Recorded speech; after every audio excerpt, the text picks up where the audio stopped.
Good morning, and this is the news update on VOP TV. I am Promise. In a dramatic turn of events, the Federal High Court in Kano has issued an order stopping the Kano State government from enforcing the controversial Kano Emirate Council repeal law.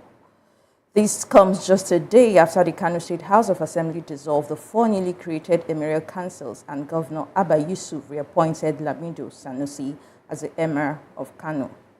The court's decision, announced by Justice Mohammed Liman, follows an application by Alhaji Aminu Babadan Agundi, the Sarkin Dawaki Babba of Kano State Emirate. The ruling requires all parties to maintain the status quo until hearing scheduled for June 3, 2024, emphasizing the need to uphold peace and security in the state amid ongoing legal proceedings. As our culture here on VOP TV, we get the Northerners to share their thoughts on the reinstatement of Sanusi Lamido Sanusi and the return to the old Emirate system as a signal to a notable political and cultural development in Kano. VOP TV's Oyindamola Olukuton has the rest of the report. A major legislative development, the Kano State House of Assembly has abolished the 4 newly created Emirate councils, leaving only the historic Kano Emirate. Majority Leader Alhaji Lawan Dala announced that the creation of these additional emirates had disrupted the traditional cultural framework. The decision came after the Kano State Emirate Council Amendment Bill passed during Thursday's plenary session. Deputy Speaker Muhammad Butu stated that the repealing the law aims to restore Kano's lost prestige, which had been compromised by the division of its emirate. This move, influenced by the new Nigerian People's Party, recent political victory could pave the way for the return of the post-Emir Muhammad Sanusi II. Political leaders, including Senator Rabiu Kwankwaso, had vowed to revisit the Emirates restructuring to correct past injustice. VOP TV is on the street to get the reactions of Northerners regarding the reinstallation of Sanusi Lamido Sanusi as the Emir of Kano. I'm very, very happy because the quality of the Emir is a very influent somebody and a very good speaking English, and I love him very much. I love him. And look at how he changes the Emirate Council. He changed different kinds of things. Even the horses, the dimension of the Kano State government, and then even the Emirate, he used to pay them salary and everything. This is a great improvement of him. I love him very much. I come from Kano State. Today I hear say that is something happening about the Sanusi Lamido Sanusi. I feel good, but I don't feel good. I feel good, but I don't feel good. Why I say I feel good, I don't feel good, because we come from Kano State, but all these things, now we must affect us. What we want to be to, just try to call these people and just make it sit. All these political people, make the thing where go forward to our state. This is what we want. Oyindamola Olukuton for Voice of the People TV. Meanwhile, Muhammad Sanusi II says it is unrealistic to expect the negative impact of a decade-long misrule to be fixed within a year. Sanusi said this at the 2024 Rivers State Economic and Investment Summit at the Obiwale International Conference Center in Port Harcourt yesterday. Sanusi, a former governor of the Central Bank of Nigeria, CBN, noted that realistically it requires more than 6 months or a year for the economic mismanagement of the last 10 years to be undone. The ex-CBN governor backed the economic policies being implemented by President Bola Tinubu. Sanusi said it would take a little while for Nigeria to see the impact of some of these decisions taken in order to reform the economy, but maintains that the decisions are necessary. Sanusi stressed that without going through the process of economic reforms, Nigeria would have walked the path of countries like Zimbabwe, Venezuela, and Argentina, which would not have been funny. The House of Representatives have passed a bill to revert the old national anthem, Nigeria We Hail Thee. The bill was quickly passed through first, second, and third reading within minutes. The lead debate for a return to the old anthem by the House leader, Professor Julius Ihobere, pointed to the need for Nigerians to see the anthem as a national symbol and sign of authority, one which does not deny realities. The minority leader, Kingsley Chinda, however, opposed the bill, saying the old anthem has a colonial tag, which was the reason for the new anthem. He highlighted that the old anthem was authored and composed by Britons. Mr. Chinda questioned the importance of the anthem change at a time of more important challenges in the country. The old anthem, Nigeria We Hail Thee, was replaced with the current one, Arise, O Compatriots, in 1978.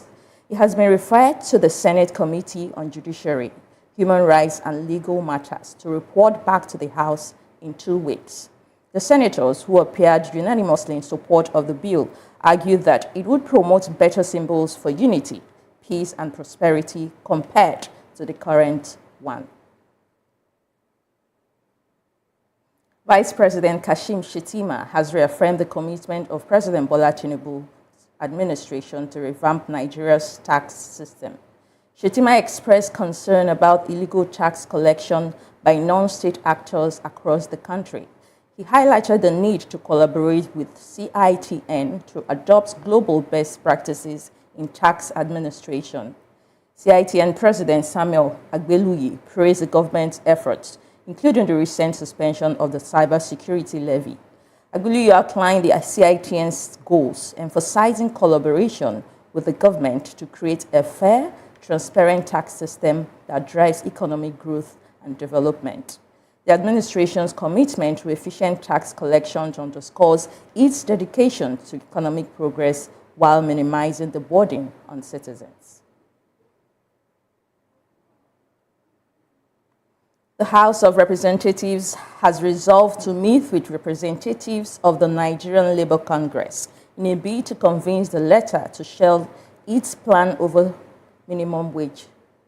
The Deputy Speaker, Benjamin Kalu, who presided over plenary yesterday in absence of the Speaker, Abbas Tajudeen, assured Nigerians that the meeting with labor unions would help resolve the controversy surrounding the agitations over a new minimum wage for Nigeria. Now, the House resolution followed the adoption of a motion on a matter of personal explanation moved by the member representing Eche Omuma Federal Constituency in Rivers State, Kelechi Mogu, during plenary. The lawmaker reminded his colleagues that organized labor has announced a plan to embark on strike with effect from May 31 over a dispute with federal government regarding the approval of a new minimum wage. While noting that there was a need for proactive steps by House to avert the strike, recall that the lower legislative chamber had on March 16th adopted a motion on the need for a new minimum wage. Nevertheless, he noted that the committee set up to come up with a proposed living wage for Nigerian workers was yet to report back to the House. Now, contrary to the provision of the House Standing Order, which mandates committees to complete their assignments within 30 days, except there is an extension. You're still watching the news on VOP TV. We'll bring you more stories after this break. Stay with us.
Welcome back.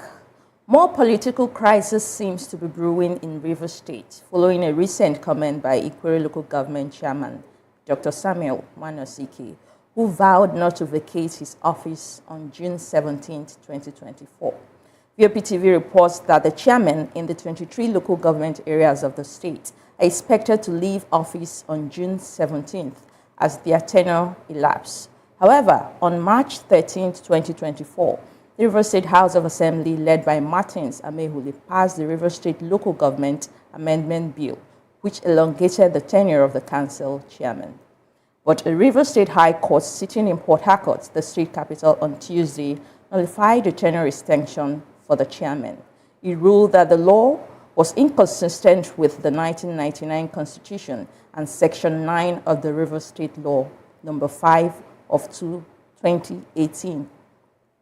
Reacting to it yesterday, the Ikwere local government chairman vowed that despite the court's ruling, he would not vacate office. While addressing his supporters, Manosike said the new law made by the Amehuli faction of the assembly stands.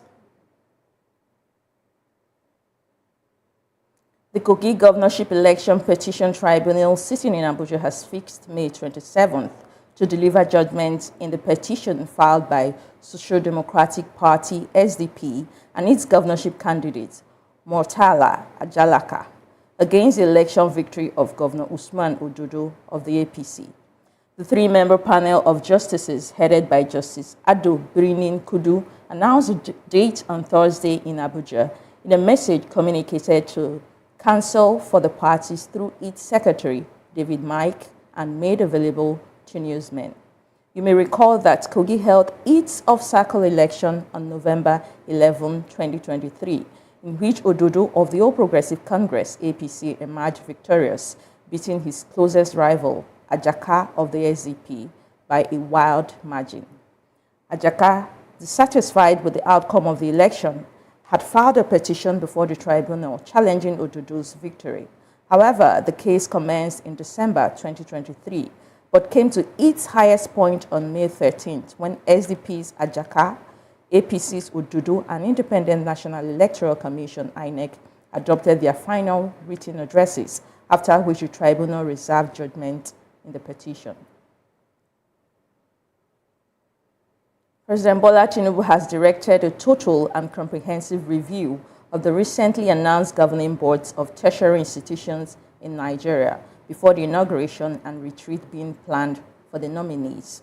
The Federal Ministry of Education recently released names of nominees for chairman, professors, pro-chancellors, and members of the boards and councils of universities, polytechnics, and colleges of education.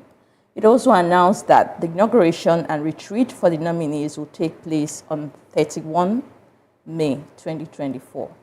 However, the special advisor to the President on Information and Strategy in a statement yesterday said public relations showed that the nominations did not reflect the federal character of the country, as some states got just one nomination, while some others got many. He added that the review will also take into consideration national spread and ensure every part of the country is adequately represented. The Bauchi zone of the Academic Staff Union of Universities, ASU, on Tuesday criticized the appointment of governing boards across federal tertiary institutions. They said it was better for Bola Tinubu-led administration to reinstate the earlier dissolved members.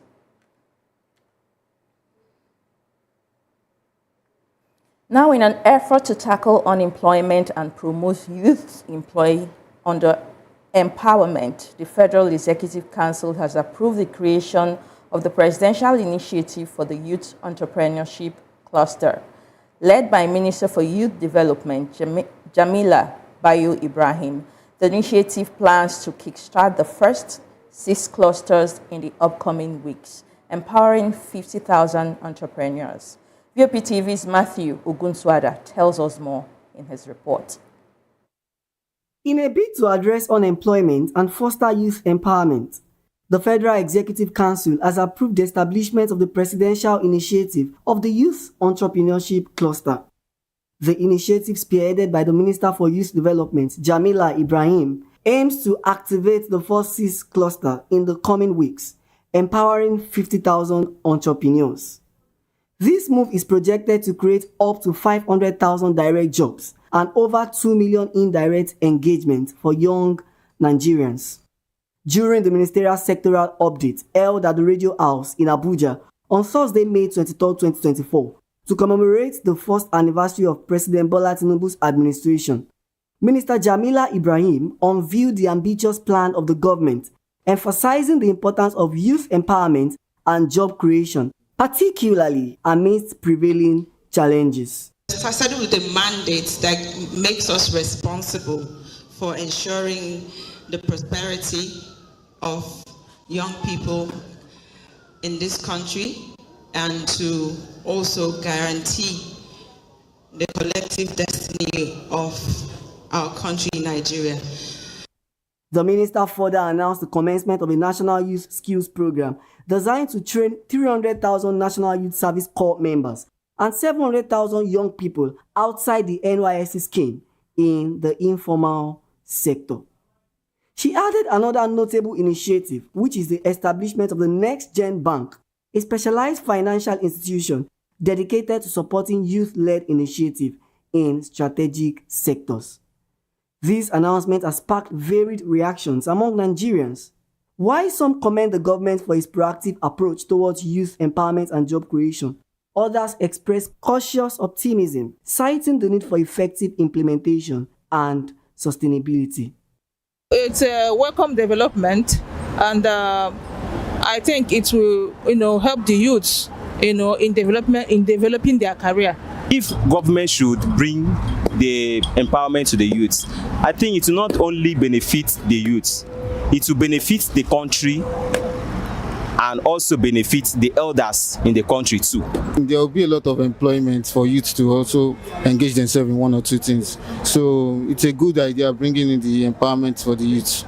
As the federal government launches its youth entrepreneurship cluster and accompanying initiative, the spotlight remains on the implementation process and the tangible impact they will have on the life of young Nigerians. With high expectation and cautious optimism, stakeholders eagerly await the unfolding of this program, hoping that they will serve as catalysts for youth empowerment and national development.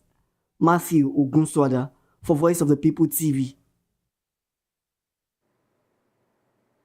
The Lagos State Commissioner for Health, Professor Akin Abayomi, says the state is not relenting in its efforts to offer high-quality medical services that meet or exceed international standards.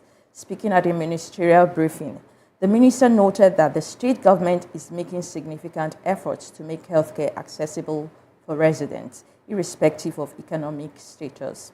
VOP TV's Matthew Ogunswada tells us more in his report.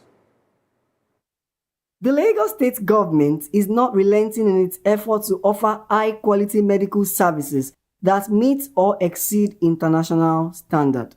This was the assertion of the Lagos State Commissioner for Health, Professor Akin Abayomi.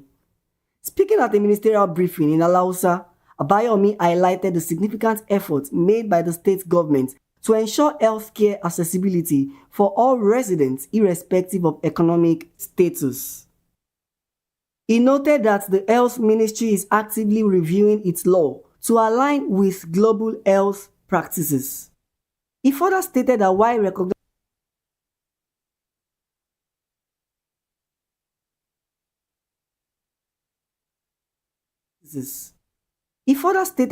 recognizing economic disparities, Lagos State government is providing subsidies to ensure health insurance is affordable for low-income households who are often the most vulnerable to health-related financial shocks.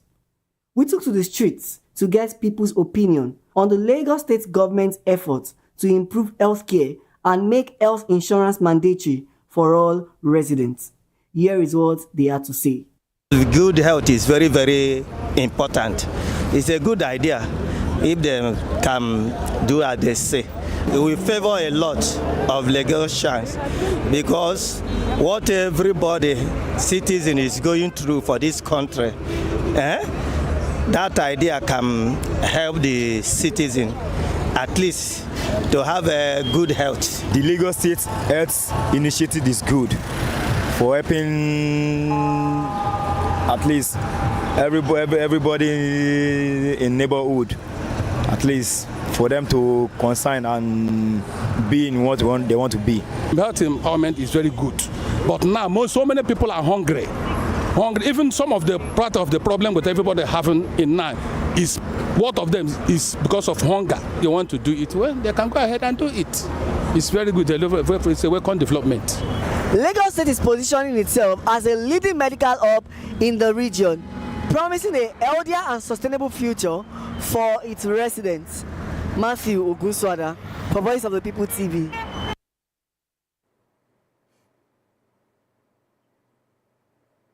You're still watching the news on VOP TV. We'll go on another short break and return with business, sports, and entertainment stories. Stay with us.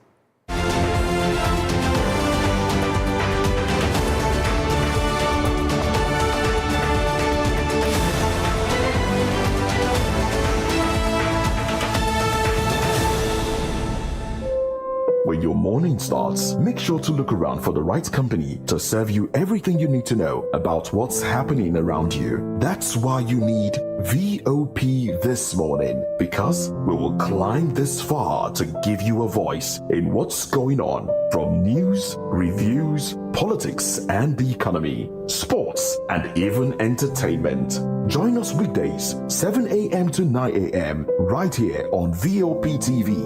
VOP TV. Now you have more than a voice.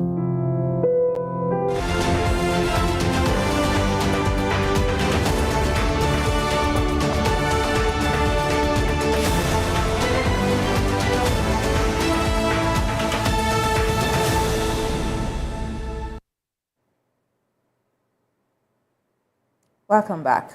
In business, the Naira on Thursday, May 23rd, depreciated in the parallel markets to 1,515 Naira per dollar from 1,495 Naira per dollar on Wednesday. Nigerian Autonomous Foreign Exchange Market, NAFIM, also said that the Naira depreciated to 1,485.66 Naira per dollar in the Nigerian Autonomous Foreign Exchange Market. Meanwhile, data from Financial Market Infrastructure Group Warehousing, FMDQ, showed that the indicative exchange rate for NAFIM rose to 1,485.66 Naira per dollar from 1,462.59 Naira per dollar on Wednesday, indicating 23.07 Naira depreciation for the night.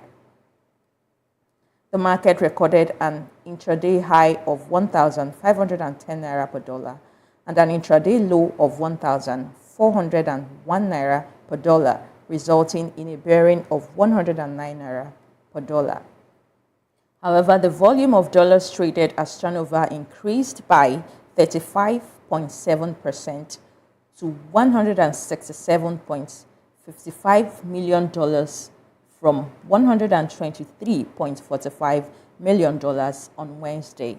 Consequently, the margin between the parallel markets and NAFIM rates narrowed to 29.34 Naira per dollar from 33.59 Naira per dollar on Wednesday.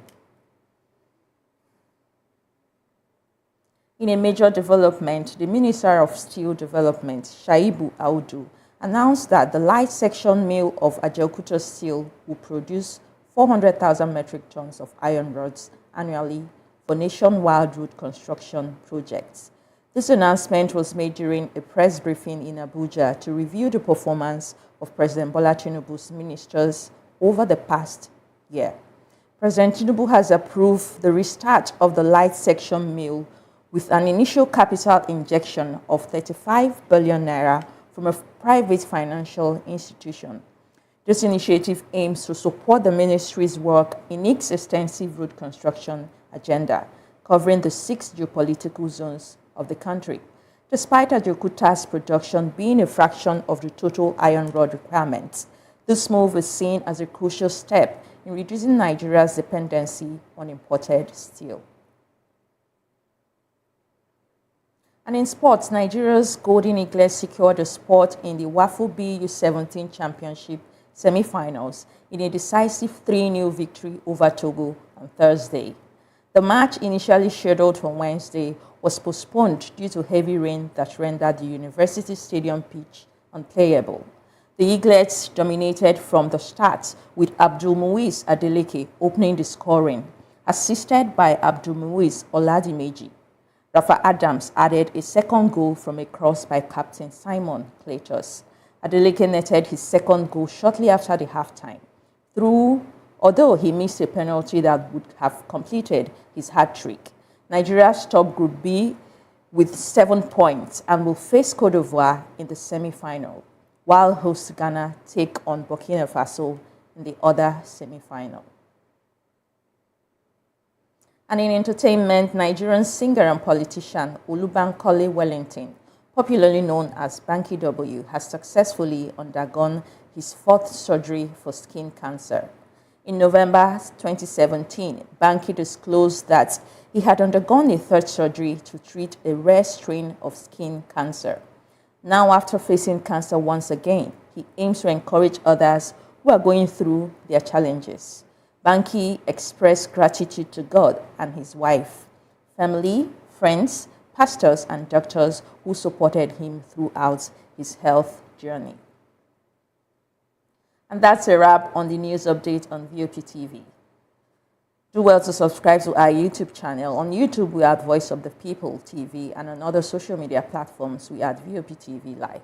I am Promise. Good morning.